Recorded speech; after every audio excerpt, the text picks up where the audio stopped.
150 টাকা। বাংলা তাজমহল আর হচ্ছে যে পিরামিড, এই দুইটা স্পটের জন্য কিন্তু, আর বাকি আদার্স কিছু ছিল যে ওখানে বিলবোর্ডে কিন্তু লেখা ছিল। এইগুলোর জন্য টোটালি 150 টাকা ছিল প্রবেশ মূল্য।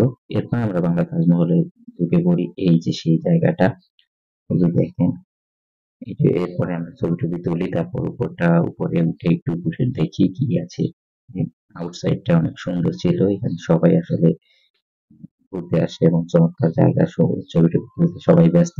আমরাও ছবি টবি তুললাম এবং এখান থেকে আমরা চলে যাই যে রাজমণি পিরামিড, সেই নামটা, সেখানে কিন্তু আমরা চলে যাই পিরামিডের এখানে কিন্তু আমরা ঢুকি। তারপরে ঢোকার পরে আমরা আবারও ছবি টবি তুলি। এই যে এরপর ছবি টবি তোলার পরে আমরা পিরামিডের ভেতরে ঢুকবো। এই যে আমরা এখন ভেতরে যাচ্ছি।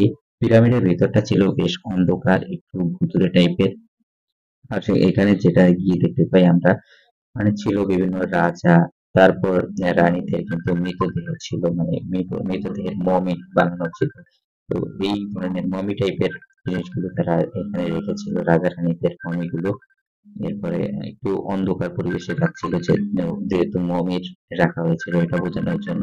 তো এইগুলোই আমরা দেখলাম, আমার এখানে কিছু ছিল না। আর এই মমিগুলো আসলে বানানো ছিল ছিল এটাই মানুষকে বোঝানোর জন্য যে রাজা রানী মমি, এটাই আর কি।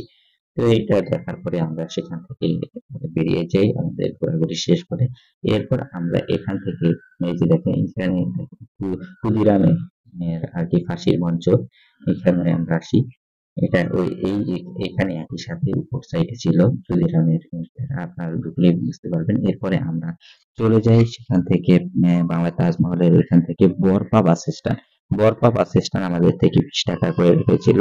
আর বরপা বাস স্ট্যান্ড থেকে যাত্রাবাড়ি বা গুলিস্তানের বাস আপনারা অনায়াসেই পেয়ে যাবেন। সেখানে শেষ করছি, সবাই ভালো থাকবেন।